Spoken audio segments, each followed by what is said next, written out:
Welcome back to the Manc Entrepreneur YouTube channel, and in today's video I'm doing the entrepreneur tag. I'm basically sharing with you 10 answers to 10 questions which I think entrepreneurs get asked semi-frequently.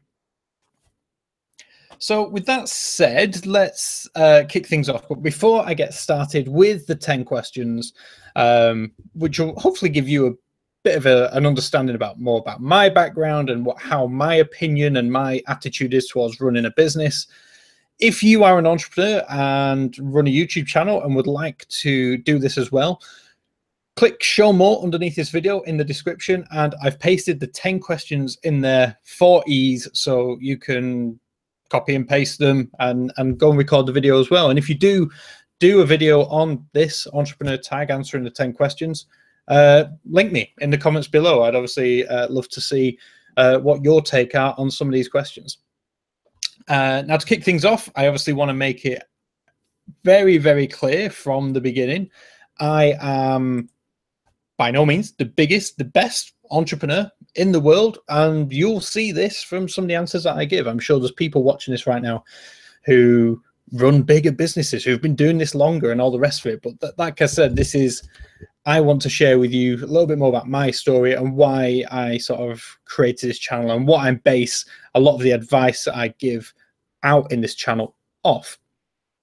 So with that said, let's get started. Number one, how did you get the idea or concept for the business?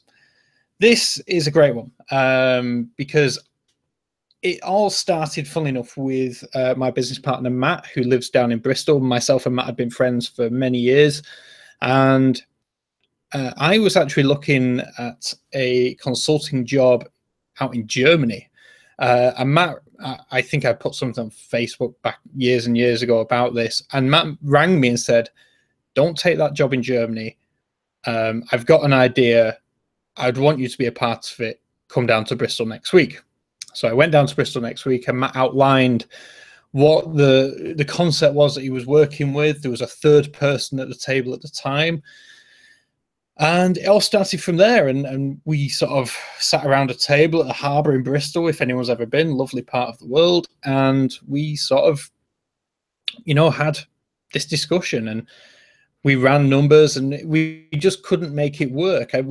No matter what we did with the numbers, it didn't seem to become profitable until midway through the second year, and that was with a lot of risk, a lot of the traditional business model, and we all sort of went our separate ways and left the idea on the table. And then back a couple of months after that and went, how about we do it this way? We don't do the traditional business model, we do it purely online. So that was it. I was fully on board with it. It took I won't say fully on board, because Matt was like, let's just do it for free. And that's pretty much what we did. And then Matt always said to me, if you give me your time, I'll make it work. You monetize it. And that's pretty much how it happened. So the idea or concept largely came from Matt, and I was tasked with the sort of the business development, the monetization piece, the making it financially viable. So that's how that one sort of came about. Question 2 is, what was your mission at the outset?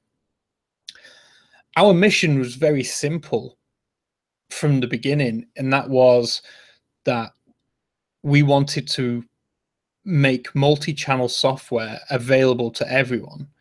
Back when we started, back in 2013, multi-channel software was like the big divider. It was the tool which would, there's lots of versions of the tool, but it was the one thing which would let the big carry on getting bigger, and the small guys couldn't afford the software fees. So when we found what we found back in 2013, it was very much a case of, we want to lower the barrier to entry with software to help the people sell on multiple channels, to sell on eBay, Amazon, and a website. And that was basically our mission outset, was to bring multi-channel software to the masses and show them how to do it for a very low cost. It didn't have to cost thousands of pounds anymore. We were going to show them how they could build it themselves. No one else had done that. So that was that was our mission outset, and I think funnily enough, we had this discussion back on Thursday. I think we achieved that that mission outset maybe a couple of years ago. And since then we now have new missions, but that was from the outset. That was the mission, was to show the world how they could utilize multi-channel software for not a lot of money. Question number 3 is, how many employees do we have? Currently, we have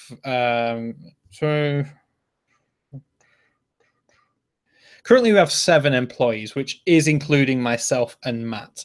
Now, obviously, the business that we run is very new age, if that's a thing. We're completely internet-based, completely online-based. So I'm based here in Manchester. Matt and his wife also works for us, based down in Bristol. And then we have a team based around the Philippines.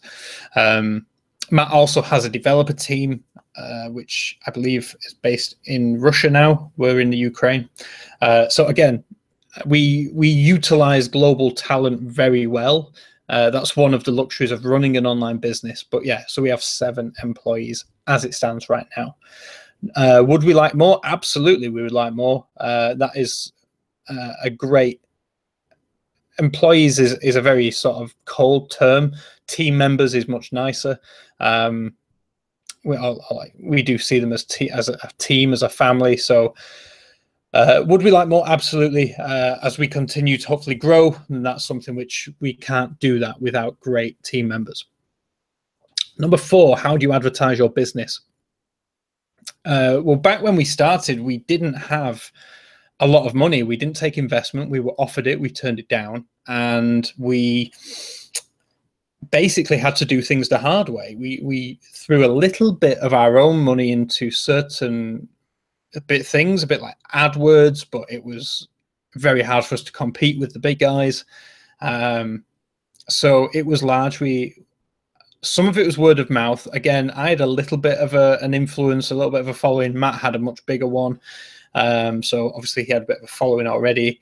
We did a lot of Twitter. We did a lot of Facebook, email marketing. Matt again already had an email list. We started building one immediately with what we were doing with the new business. We'd go to conferences and just guerrilla market it. We'd take over the conference hashtag, arrange on the spot meetups, be purposefully vague in order to whet people's appetite and tell people we were doing something totally different, nothing no one had ever seen before, which was true. And yeah, we just guerrilla marketed it in such a way. We tried to be everywhere. We blogged, we videoed, we webinared, we podcasted. Whichever medium people chose to take in information, we wanted to be there. And I think that's one of the things which worked very well for us. And we also talked our way into eBay headquarters down in London, managed to work on some partnership things with them, which worked very well. We actually got onto an email blast sent by eBay, which brought us in a huge amount of traffic. We actually did a webinar for them as well. So how do you advertise your business? We basically tried to do everything. We tried to be everywhere, and we still do. We still repurpose a lot of content that we create. We are ultimately publishers, as John Hayes would say. We put out a lot of content regarding e-commerce and multi-channel software, and we still do that now. And ultimately, what could we do better with that? We could spend more money now doing things like Facebook advertising. We've dabbled with it a bit, and we could start taking that a little bit more seriously. Number 5 is, what do you attribute to your success?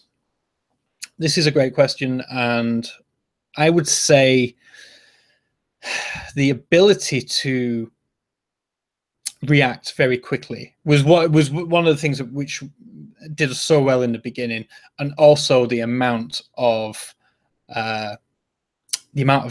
effort that we put in. Like I said, me and Matt would both be doing things like 17-hour days, 7 days a week, because we knew at the time it was brute force. We started from nothing. We were the only ones in the business, so it was a case of, right, we record, Matt would do the video edit, I do the audio edit, we'd mash them together, then we'd do another one, then I'd write a blog post, and then Matt would be, writing a script for a podcast idea, and we were just constantly busy. And I think it was that work ethic, that hunger, and that love for what we were doing, that belief in that mission from the beginning, was one of the reasons why I think people saw the passion, saw the hard work, and bought into what we were doing. So I would say attributed success, probably the time that we put in. I don't think you can really make much of a success these days without putting time in. Just checking the chat. How's Motorsport? Hey Dave. Hey, how are you doing? Nice to see you. Manufacture, damn nice job. Being everywhere is so important. Absolutely. In today's day and age, if that makes sense, being everywhere is important. And again, this is something which Gary Vaynerchuk does so well. Like, he'll record a video and it might be 10, 15, 20 minutes long. He'll cut it up into 3-minute sections. Bang, he's got like 12 videos, just like 2-3 minute longs, easy to absorb. He'll then throw them all over Instagram, all over Snapchat, Facebook, Twitter. He repurposes content so well, and that is something which a lot of people can do. You might be writing a blog post, record it in a video, take that video, take the MP3, it's now an audio file. And a lot of people need to realize that you don't just create content once, you can repurpose it. So yeah, absolute manufacturer, totally agree. 6, do you use the services of a professional accountant or attorney? You can tell this is an American question. We've never, thankfully, needed an attorney, but absolutely we would if we needed to. Do we use a professional accountant? Absolutely. Again, being the entrepreneur, doing accounts is not the best use of your time, so should be avoided at all costs. As soon as your business can afford it and warrants it, get an expert in to do that, to do the, the PAYE if you've got staff, to do the, the end of year stuff. Absolutely not the best use of your time. If you want to be an accountant, you'd be an accountant. Number 7, what do you look for in an employee? Ultimately, the biggest thing for us is culture. So myself and Matt like to think and have been told that we're very relaxed as employers. For us, it becomes very obvious if someone in the team is not doing what they should. And that highlights to us almost immediately. So for us, we want to create a place where we instill the trust first. We trust the people we bring on board. We make that apparent from the beginning. In return, they trust us. So trust is important. So what do you look for an employee? Someone who's loyal, someone who understands, who buys into the vision, that mission outset. Someone who gets that. And obviously we speak to everyone that we interview, obviously. Everyone who we're seriously considering, we interview, we talk to, we get a feel for. We feel that we've become very good at hiring. And so, yeah, but I think the main thing is attitude. Will the rest of the team get on with this person? And as long as they can do the job, that's, I think, half the battle. If you like them and they can do the job, you're on the right track. What are your responsibilities as the business owner? This is question number 8, by the way. This is a great question. Pretty much everything is ultimately my responsibility. And whilst I do my best to outsource as much as possible, the things which I shouldn't be doing, if they fail, it's ultimately my responsibility. I've either not trained that person to the best of my ability, or there's been an oversight somewhere. The buck stops with you as the business owner. In the day-to-day, what are my responsibilities? Ultimately making sure the longevity of the business. That is by far the most important, to make sure that the business continues, and those 7 people who look to myself and Matt for security and employment are kept safe. That is by far my biggest concern, is to keep those people happy, because without those people, the business doesn't work. After that, like I say, it's business development, it's recording the content, it's sharing my expertise, the reason why I do what I do, especially with like the e-commerce, the multi-channel stuff, sharing that knowledge. So that is the creating content part. Yes, I don't have to get involved with the editing, with the writing, the copywriting piece anymore. That's a luxury that you get when you hire staff. But yeah, the responsibilities is ultimately the longevity of the business, making sure I'm planning ahead, keeping an eye on things, and ultimately make sure everything ticks over as it should. What made you choose this type of business? That's a great question. Ultimately, as daft as it sounds, I don't think the business, I chose the business. I'd say the business chose me, if that's not too cliche. It was very much what my expertise was in, was e-commerce.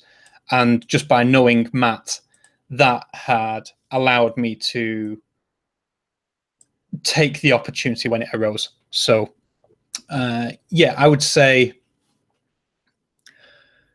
yeah, it's a tough question, that. I always liked the look of an online business. I always liked the flexibility and the freedom. I found myself getting a bit bored in the same location over and over again. So yeah, being able to run an online business, be location independent, is a nice thing, and it's certainly something which I would hate to turn my back on. It had to be e-commerce. That's what I knew best. That's what I loved and what I was passionate about. So it had to be that. And question number 10, if you had one piece of advice to someone just starting out, what would it be? Ultimately would be whatever that idea is, like in your head right now, try it. You know, ask people, talk to people, find out if there's an audience for this, find out if, just try it. You know, at the end of the day, if you're watching this and you're young, you have very little to lose. Like if I think back now and look at my situation, could I start the business that I did, you know, 4 or 5 years ago now I have a mortgage and I have much more responsibilities, it would be a hell of a lot harder, because all of a sudden my outgoings are much higher than they were. I started when I literally had 0 responsibilities, very little outgoings, and that was a massive help. That took a massive burden away. So that would be my advice. If you're young, try it. You know, get started now. Don't let anything hold you back. You've got this fantastic period of time where you can just try things with, and if they fail, great, you'll learn from them. There's no expectation. So try it. You've got nothing to lose. If you're slightly older, I would say the most important thing you can do is utilize your evenings and weekends. Realistically, you have 18 hours in a day. You only need 6-7 hours sleep. So you've got 17, 18 hours in your day. You may have to go to a workplace for 8 of them. You may be traveling for 1 or 2 of them. That still leaves you a good 5 or 6 hours to work on things which can ultimately replace your income. So utilize your evenings and your weekends. If you have responsibilities like kids, like mortgages, like anything that's an outgoing, and you still want to do the entrepreneur thing, don't not do it, because you'll ultimately always look back and say, what if I'd have tried this? Don't do that. That must be the worst feeling in the world. Instead, take the risk and go for it, because who knows what can happen. Just try to mitigate that risk as much as possible. So there you go. That's the top 10 questions for entrepreneurs, or the entrepreneur tag. If you've enjoyed this video, hit that like button. And if you do the entrepreneur tag, link me, like I said, in the comment section below. I'd love to see it. If you have any other questions, again, let me know in the comment section. I'd love to answer them. Manufacture, regret is poison. Absolutely. Can you imagine looking, you know, being on your deathbed at 80, 90 and thinking, what if I'd have started that business? And you'd never know what happened. So with that said, I hope you've enjoyed this video. If you have, hit that like button, subscribe if you are new, and I'll catch you, as always, in tomorrow's video. See you then.